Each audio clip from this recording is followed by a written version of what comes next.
Hi friends, welcome to Jasna's kitchen. അപ്പോൾ എല്ലാവരും സുഖമായിട്ടിരിക്കുന്നു എന്ന് വിശ്വസിക്കുന്നു.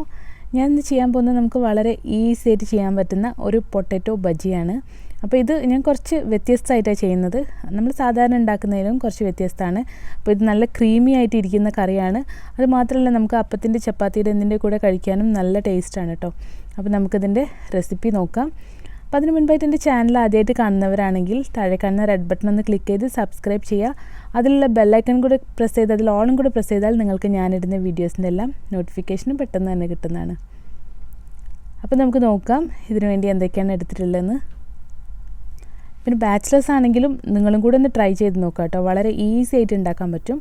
അപ്പോൾ ഇതിനു വേണ്ടി ഞാനൊരു 3 മീഡിയം സൈസ് ഉരുളക്കിഴങ്ങാണ് എടുത്തത്.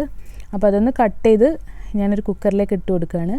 ഇനി അതോടൊപ്പം തന്നെ ഒരു മീഡിയം സൈസ് സവാള. ഇപ്പോൾ സവാളക്കൊക്കെ ഭയങ്കര വിലയല്ലേ, അപ്പോൾ സവാള കട്ട് ചെയ്ത് ഇതിലേക്ക് ഇട്ട് കൊടുത്തിട്ടുണ്ട്. അതുപോലെ തന്നെ ഒരു തക്കാളി, അതും കട്ട് ചെയ്ത് ഇതിലേക്ക് ഇട്ട് കൊടുക്കുന്നുണ്ട്. ഇനി നമുക്കിതിലേക്ക് കുറച്ച് പച്ചമുളക് ഇട്ട് കൊടുക്കണം. അപ്പോൾ ഇതൊക്കെ നിങ്ങൾക്ക് എത്ര എരിവ് വേണം അതിനനുസരിച്ച് ചേർത്ത് കൊടുക്കുക കേട്ടോ. കാരണം ഇതിൽ വേറെ പൊടികളൊന്നും മസാലകളൊന്നും ചേർക്കുന്നില്ല. അപ്പോൾ ഈ പച്ചമുളകിൻ്റെ എരിവ് മാത്രമേ ഉണ്ടാവുന്നുള്ളൂ. പിന്നെ ലാസ്റ്റ് നമ്മൾ കുറച്ച് വറവ് ചെയ്ത് ചേർക്കുന്നുണ്ട്, വറ്റൽ മുളക്. പക്ഷേ അതിനത്ര എരിവൊന്നും വരില്ല കേട്ടോ. അപ്പോൾ പച്ചമുളക് ഈ സമയത്ത് ആവശ്യമുള്ള ചേർത്ത് കൊടുക്കുക. ഇതിലേക്ക് ഞാനൊരു ടീസ്പൂൺ മഞ്ഞൾപ്പൊടി ചേർത്ത് കൊടുക്കുന്നുണ്ട്. പിന്നെ കുറച്ച് വെളുത്തുള്ളിയും കൂടെ ചേർത്ത് കൊടുക്കുന്നുണ്ട്. കാരണം പൊട്ടാറ്റോ കഴിച്ചാൽ ചില ആളുകൾക്ക് ഗ്യാസിൻ്റെ പ്രോബ്ലംസ് ഒക്കെ ഉണ്ടാവാറുണ്ട്. അപ്പോൾ അതൊക്കെ മാറ്റാൻ വേണ്ടിയിട്ട് വെളുത്തുള്ളിയൊക്കെ സഹായിക്കും. ഇതിലേക്ക് ആവശ്യത്തിനുള്ള വെള്ളം ഒഴിച്ചു കൊടുത്തിട്ടുണ്ട്. അതേസമയം ഉപ്പും കൂടെ ചേർത്ത് കൊടുത്തിട്ടുണ്ട്. പിന്നെ ഞാനിതിലേക്ക് കുറച്ച് ക്യാരറ്റ് ചേർത്ത് കൊടുക്കുകയാണ്. അത് ഓപ്ഷണലാട്ടോ, നിങ്ങളുടെ കയ്യിലുണ്ടെങ്കിൽ മാത്രം ചേർത്ത് കൊടുക്കുക. ഞാനിപ്പോൾ വെജിറ്റബിൾസൊക്കെ വാങ്ങിച്ച് കട്ട് ചെയ്ത് വെച്ചിട്ടുണ്ടായിരുന്നു. അപ്പോൾ അതുകൊണ്ടാണ് ഞാനിങ്ങനെ ചേർത്ത് കൊടുക്കുന്നത്. അപ്പോൾ ഇതൊന്ന് ഞാൻ വേവിച്ചെടുത്തിട്ടുണ്ട്. കുക്കറിൽ ഒരു വിസിൽ വരുന്നത് വരെ ഒന്ന് വേവിച്ചെടുത്താൽ മതി. അപ്പോൾ ഉരുളക്കിഴങ്ങും ക്യാരറ്റും തക്കാളിയും ഉള്ളിയൊക്കെ നന്നായി വെന്തിട്ടുണ്ട് കേട്ടോ. അപ്പോൾ ഇതൊന്ന് ഉടച്ചെടുക്കുക. അപ്പം നിങ്ങൾ ഉരുളക്കിഴങ്ങൊക്കെ ചെറിയ കഷ്ണങ്ങളായിട്ടാണ് ചേർക്കുന്നതെന്നുണ്ടെങ്കിൽ ഇങ്ങനെ ഉടച്ചെടുക്കേണ്ട ആവശ്യമൊന്നുമില്ല. ഇപ്പോൾ ഇത് ഞാൻ കുറച്ച് വലിയ കഷ്ണങ്ങളായിട്ടാണ് ചേർത്തത്. അപ്പോൾ അതുകൊണ്ട് തന്നെ ഒന്ന് ഉടച്ചെടുക്കുന്നുണ്ട്.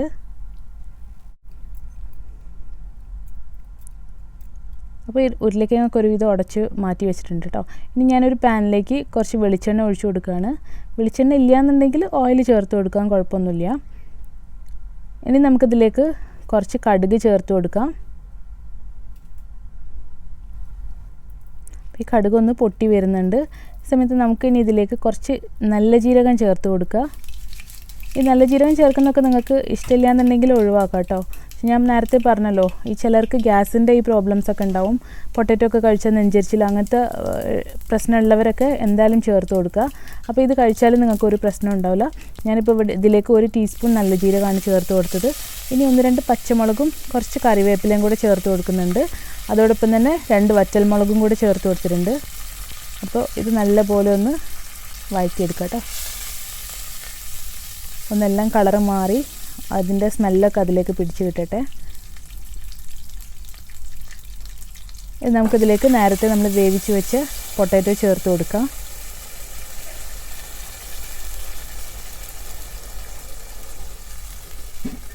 അപ്പോൾ ഇതൊന്ന് തിളച്ച് വരുമ്പോഴേക്ക് നമുക്കിതിലേക്ക് വേറൊരു സാധനം കൂടെ ചേർത്ത് കൊടുക്കണം. ഇതാണ് ഗ്രാം ഫ്ലോർ, കടലപ്പൊടിയാണ്. അപ്പോൾ ഇത് 1 ടേബിൾ സ്പൂൺ കടലപ്പൊടി ഞാൻ എടുത്തിട്ടുണ്ട്.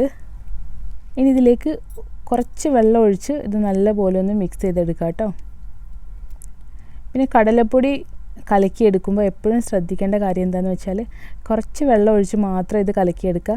നമ്മൾ ഒരുപാട് വെള്ളം ഒന്നിച്ച് ഒഴിച്ചു കൊടുക്കുമ്പോൾ ഇത് കലങ്ങി കിട്ടില്ല നമുക്ക്. പിന്നെ അതിലിങ്ങനെ കട്ട പിടിച്ചുകൊണ്ടിരിക്കും. അപ്പോൾ കുറച്ച് വെള്ളം ഒഴിച്ച് നമ്മൾ കലക്കിയെടുക്കുകയാണെങ്കിൽ ഇതൊരു പേസ്റ്റ് പോലെ നമുക്ക് പെട്ടെന്ന് തന്നെ ചെയ്തെടുക്കാൻ പറ്റും. ഇത് ഞാൻ നല്ലപോലെ കലക്കിയെടുത്തിട്ടുണ്ട്. ഇനി ഇതിലേക്ക് നമുക്ക് കുറച്ചുകൂടെ വെള്ളം ഒഴിച്ചു കൊടുക്കാം കേട്ടോ. ആവശ്യമുണ്ടെങ്കിൽ മാത്രം ചേർത്താൽ മതി, അല്ലെങ്കിൽ ഇത് ഈ പാത്രത്തിൽ നിന്നൊന്നും വിട്ട് കിട്ടൂല. അതുകൊണ്ടാണ് കുറച്ചുകൂടെ വെള്ളം ഒഴിച്ച് ഒന്ന് ലൂസാക്കി എടുക്കുന്നുണ്ട്. ഇനി നമുക്കിത് നേരത്തെ തയ്യാറാക്കി വെച്ച ബജിയിലേക്ക് ചേർത്ത് കൊടുക്കണം.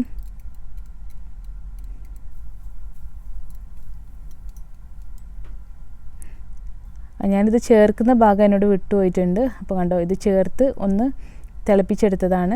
അപ്പോൾ നമ്മുടെ ഇവിടെ പൊട്ടാറ്റോ ബജി ഇവിടെ റെഡി ആയിട്ടുണ്ട്. നല്ല ടേസ്റ്റാണ്. ഇതിനൊരു ക്രീമി ടെക്സ്ചറാണ് വരുന്നത്. അപ്പോൾ അതുകൊണ്ട് തന്നെ നമുക്ക് പൂരിയുടെ കൂടെ ചപ്പാത്തിയുടെ എന്തിൻ്റെ കൂടെ കഴിക്കാൻ നല്ല ടേസ്റ്റാണ്. അപ്പോൾ എല്ലാവരും ഒന്ന് തയ്യാറാക്കി നോക്കാം കേട്ടോ.